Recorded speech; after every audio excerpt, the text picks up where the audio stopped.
नमस्कार दोस्तों, स्वागत है आप सभी का सिंथेटिक्स एकेडमी में। क्या कभी ये विचार मन में आया है कि मानव शरीर की एक बहुत ही छोटी सी ग्रंथि, हाँ, शायद आप पीयूष ग्रंथि की बात कर रहे हैं। बिल्कुल, उस ग्रंथि और एक विशाल देश के प्रधानमंत्री में क्या समानता हो सकती है? ये तो काफी दिलचस्प तुलना है। ना? या फिर ऐसा क्यों है कि किसी लोकतांत्रिक देश के उच्च सदन के सभी सदस्यों को चुनाव में एक साथ कभी नहीं बदला जाता? इन सब के पीछे बहुत गहरे कारण छिपे हैं। सही कहा। आज का ये गहन विश्लेषण कुछ ऐसे ही दिलचस्प सवालों की परतों को खोलने वाला है। हमारे पास जो स्रोत सामग्री है वो स्टैटिक सामान्य ज्ञान 100 मास्टर क्लास का एक बेहद विस्तृत दस्तावेज है। देखिए, ये मात्र तथ्यों की कोई साधारण सूची नहीं है। मतलब इसमें इतिहास, भूगोल, राजव्यवस्था और विज्ञान के ऐसे मील के पत्थर शामिल हैं जिन पर हमारी आधुनिक दुनिया टिकी हुई है। बिल्कुल। और आज का हमारा उद्देश्य इन जानकारियों को केवल दोहराना नहीं है, बल्कि इनके पीछे छिपे हुए विज्ञान, इतिहास और इस तार्किक सोच को समझना है जो इन तथ्यों को इतना महत्वपूर्ण बनाती है। अक्सर होता ये है कि प्रतियोगी परीक्षाओं के लिए लोग इन्हें बस रटने की कोशिश करते हैं। हाँ, जो कि बहुत लंबे समय तक याद नहीं रहता। एकदम सही। समस्या यही है कि बिना संदर्भ के रटी गई कोई भी जानकारी मस्तिष्क में टिकती नहीं है।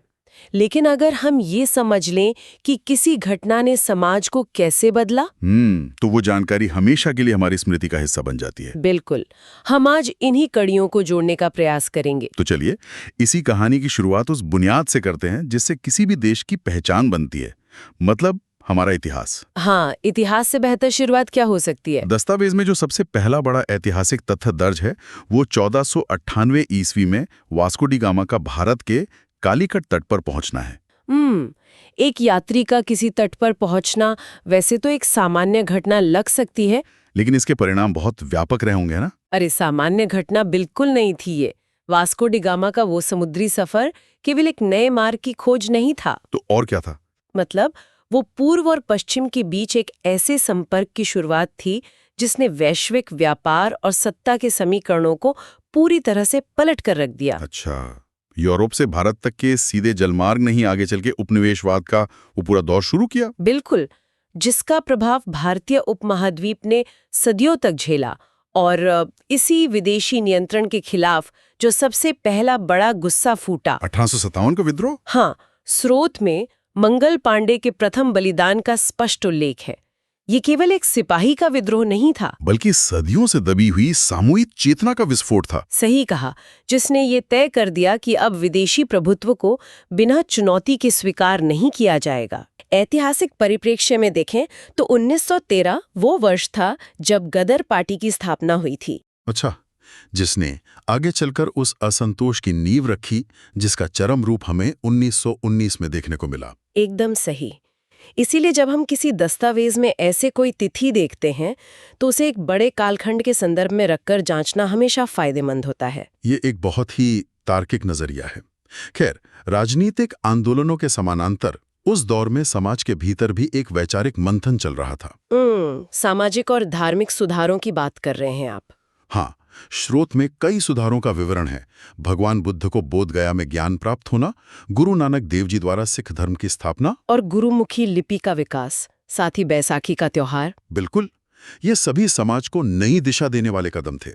इसके बाद के कालखंड में 1875 में स्वामी दयानंद सरस्वती ने आर्य समाज की स्थापना की, जिनका मूल नाम मूलशंकर था। ये भी स्रोत में दर्ज है। हाँ, फिर राजा राम मोहन राय ने ब्रह्म समाज की नींव रखी और स्वामी विवेकानंद ने रामकृष्ण मिशन की शुरुआत की। मतलब इन सुधार आंदोलनों को अगर एक धागे में पिरोकर देखा जाए तो ये उस समय के समाज का एक तरह का बौद्धिक पुनर्जागरण था। जब समाज बहुत अधिक कुरीतियों में जकड़ जाता है तो प्रगतिशील सोच की आवश्यकता होती है। बिल्कुल, और ये बौद्धिक तैयारी उन नारों में साफ झलकती है जिन्होंने पूरे देश को एक सूत्र में बांध दिया। अरे हाँ, नारे। सैंडर्स की हत्या से जुड़ा भगत सिंह का ऐतिहासिक उद्घोष इंकलाब जिंदाबाद, और लोकमान्य बाल गंगाधर तिलक का वो प्रसिद्ध वाक्य, स्वतंत्रता मेरा जन्मसिद्ध अधिकार है।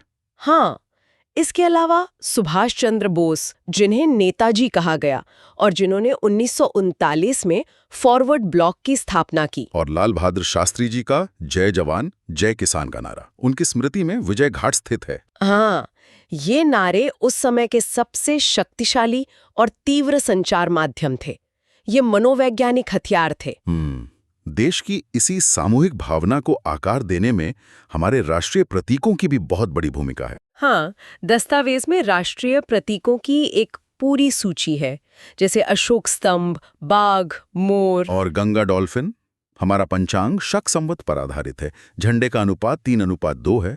कमल, आम, बरगद। और राष्ट्रगान रविंद्रनाथ टैगोर द्वारा रचित है, जिसका गायन समय 52 सेकंड है। जबकि राष्ट्रगीत बंकिम चंद्र चटर्जी की रचना है।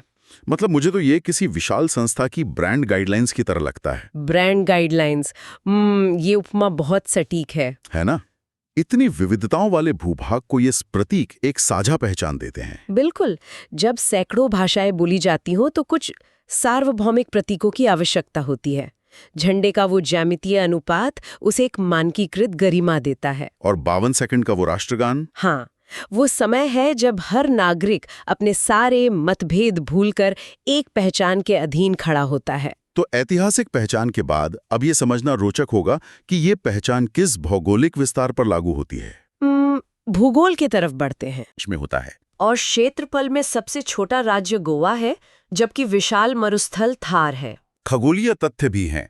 शुक्र सबसे चमकीला ग्रह है और पृथ्वी के घूमने की दिशा पश्चिम से पूर्व है। देखिए, यहाँ भूगोल और खगोल विज्ञान का बहुत सुंदर संगम है। पृथ्वी का पश्चिम से पूर्व की ओर घूमना ही वो कारण है जिससे अरुणाचल में सूर्य सबसे पहले उगता है। इसीलिए हमें सूर्य हमेशा पूर्व से उगता हुआ प्रतीत होता है। बिल्कुल। और शुक्र ग्रह का सबसे चमकीला होना भी वायुमंडल द्वारा प्रकाश के परावर्तन का नतीजा है। अब इस विशाल भूगोल को प्रशासित करने के लिए एक सुदृढ़ राजव्यवस्था की भी आवश्यकता होती है। हाँ, राजव्यवस्था के तथ्य भी स्रोत में बहुत स्पष्ट हैं। 1911 में भारत की राजधानी को दिल्ली बनाने की घोषणा हुई और 1912 में ये प्रक्रिया पूरी हुई। व्यापार के लिए अच्छा था, लेकिन पूरे देश पर नियंत्रण के लिए दिल्ली बेहतर थी। और दिल्ली का अपना पुराना ऐतिहासिक महत्व भी तो था। हाँ, बिल्कुल। प्रशासन के इस ढांचे में कुछ और तथ्य हैं। संविधान के अनुच्छेद 343 के तहत हिंदी को राजभाषा का दर्जा दिया गया और इसीलिए 14 सितंबर को हिंदी दिवस मनाया जाता है। स्रोत में पहली महिला राज्यपाल सरोजिनी नायडू और पहली महिला मुख्यमंत्री सुचेता कृपलानी का जिक्र है। पहले लोकपाल पिनाकी चंद्र घोष बने। 1984 में राकेश शर्मा अंतरिक्ष में गए। और संतोष यादव माउंट एवरेस्ट पर 2 बार चढ़ने वाली पहली महिला बनी। राष्ट्रपिता महात्मा गांधी की समाधि राजघाट पर है। शुरुआती दौर में ही महिलाओं का शीर्ष प्रशासनिक पदों पर पहुंचना दिखाता है कि हमारा ढांचा कितना प्रगतिशील था। व्यवस्था की इसी निरंतरता से जुड़ा एक बहुत दिलचस्प नियम संसदीय प्रणाली में है। आप राज्यसभा की बात कर रहे हैं? हाँ, राज्यसभा सदस्यों का कार्यकाल 6 वर्ष का होता है, लेकिन प्रत्येक 2 वर्ष बाद केवल 1/3 सदस्य सेवानिवृत्त होते हैं। तो मेरा सवाल ये है कि चुनाव की जटिलता से बचने के लिए सभी सदस्यों को एक साथ क्यों नहीं बदला जाता? ये बहुत तार्किक सवाल है।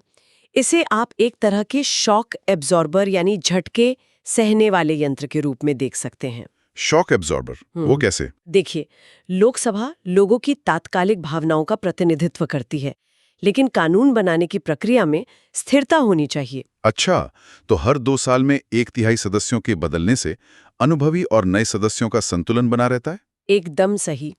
इससे देश की नीतियों में अचानक कोई बड़ा भटकाव नहीं आता, राजनीतिक स्थिरता बनी रहती है। ये स्थायित्व का सिद्धांत वाकई बहुत शानदार है। अब घरेलू सीमाओं से निकलकर वैश्विक मंच की बात करते हैं। हाँ, कूटनीति का मंच संयुक्त राष्ट्र संघ और खेलों का मंच ओलंपिक। स्रोत बताता है कि यूएनओ की स्थापना 24 अक्टूबर 1945 को हुई और इसका मुख्यालय न्यूयॉर्क में है। इसकी कुल सदस्य 193 हैं, जिनमें सबसे नया दक्षिण सूडान है। और पहले महासचिव ट्रिगवेली थे। सुरक्षा परिषद में 15 सदस्य हैं, जिनमें 5 स्थायी हैं, अमेरिका, रूस, ब्रिटेन, फ्रांस और चीन। जबकि अस्थायी सदस्यों का कार्यकाल सिर्फ 2 वर्ष का होता है। अंतर्राष्ट्रीय न्यायालय द हेग में है। मानवाधिकार दिवस 10 दिसंबर को मनाया जाता है।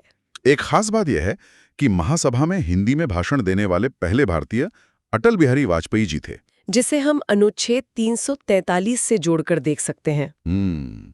लेकिन कूटनीति के इस मंच के समानांतर एक और मंच है, ओलंपिक खेल। हाँ, जो 1896 में एथेंस से शुरू हुए। इसमें जो 5 छल्ले हैं वे 5 महाद्वीपों को प्रतीक हैं। 2020 का आयोजन टोक्यो में हुआ। भारतीय हॉकी का इसमें दबदबा रहा है, 8 स्वर्ण पदक। हालांकि आखिरी स्वर्ण 1980 में आया था। एकल स्पर्धा में पहला स्वर्ण अभिनव बिंघा ने जीता और सबसे ज्यादा व्यक्तिगत स्वर्ण माइकल फेल्प्स के नाम है। ड्यूरेंट कप का संबंध फुटबॉल से है, ये भी स्रोत में है। मतलब यूएनओ अक्सर राजनीतिक तनाव का केंद्र होता है, लेकिन ओलंपिक के 5 छल्ले इंसान की क्षमता और एकता का उत्सव है ना? बिल्कुल। खेल अक्सर कूटनीति से ज्यादा शक्तिशाली साबित होता है। अब मानव निर्मित सीमाओं से परे उन वैज्ञानिक नियमों की बात करते हैं जो सब पर समान रूप से लागू होते हैं। हाँ, विज्ञान खंड में मानव शरीर के कई दिलचस्प तथ्य हैं। जैसे पीयूष ग्रंथि को मास्टर ग्रंथि कहा जाता है। गले में आयोडीन की कमी से घेंगा रोग होता है। हृदय की गति के लिए पेसमेकर है और अग्न्याशय से इंसुलिन का स्राव होता है।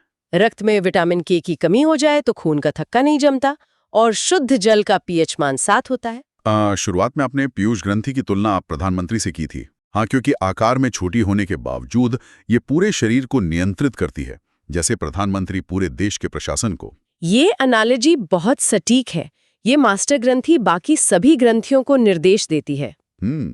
शरीर विज्ञान से बाहर निकलकर आविष्कारों को देखें तो दूरबीन का आविष्कार गैलीलियो ने किया, एक्सरे रोंटगेन ने खोजा और रेडियो एक्टिविटा हेनरी बेकुरल ने। रसायन विज्ञान में कार्बन का सबसे शुद्ध रूप हीरा है। गोबर गैस का मुख्य घटक मीथेन है। और बिजली की सर्वाधिक सुचालक धातु चांदी है, जबकि मानव द्वारा प्रयुक्त पहली धातु तांबा थी। अंतरिक्ष यात्री को बाह्य आकाश काला दिखाई देता है और बैरोमीटर में तेजी से गिरावट तूफान का सूचक है। हाँ, आकाश का काला दिखना प्रकाश के प्रकीर्णन के अभाव के कारण होता है, क्योंकि अंतरिक्ष में वायुमंडल नहीं है। अंत में कुछ विविध तथ्य हैं। 1853 में पहली रेल बंबई से ठाणे के बीच 34 किलोमीटर चली थी। पहली मेट्रो कोलकाता में आरंभ हुई। हमारी आकाशगंगा के नाम मिल्की वे है। हिंदी देवनागरी लिपि में लिखी जाती है। पहला हिंदी समाचार पत्र उदंत मार्तंड था। रामचरितमानस की रचना अवधी भाषा में हुई। राव वीरेंद्र सिंह ने विशाल हरियाणा पार्टी बनाई। भैंस की प्रसिद्ध नस्ल मुर्राह है। काजीरंगा एक सींग वाले गैंडे के लिए प्रसिद्ध है और उज्जैन शिप्रा नदी के तट पर है। मतलब ये जो 1853 की पहली ट्रेन थी, ये केवल एक तथ्य नहीं है। सही कहा। आज जो स्टैटिक जीके के वन लाइनर हैं, वे असल में मानव सभ्यता के विकास की पहेली के टुकड़े हैं। बिल्कुल। चाहे वो गैलीलियो की दूरबीन हो या पहली ट्रेन, किसी समय में ये दुनिया बदल देने वाला करंट अफेयर था। ये बहुत ही गहरा विचार है। इन तथ्यों के पीछे की हलचल को समझना ही असली ज्ञान है। आप सभी के लिए जरूरी सूचना है कि इस वीडियो से संबंधित पीडीएफ बिल्कुल निःशुल्क उपलब्ध है। पीडीएफ का लिंक डिस्क्रिप्शन भी दिया गया है, आप वहां से आसानी से डाउनलोड कर सकते हैं। धन्यवाद। उम्मीद करता हूं कि ये वीडियो आपको पसंद आया होगा और आपके लिए उपयोगी रहा होगा। यदि वीडियो अच्छा लगा हो तो कृपया इसे लाइक करें, चैनल को सब्सक्राइब करें और साथ ही बेल आइकन अवश्य दबाएं ताकि आने वाली सभी नई वीडियो की सूचना आपको सबसे पहले आपके मोबाइल पर प्राप्त हो सके। आपका समर्थन ही हमारी प्रेरणा है। धन्यवाद।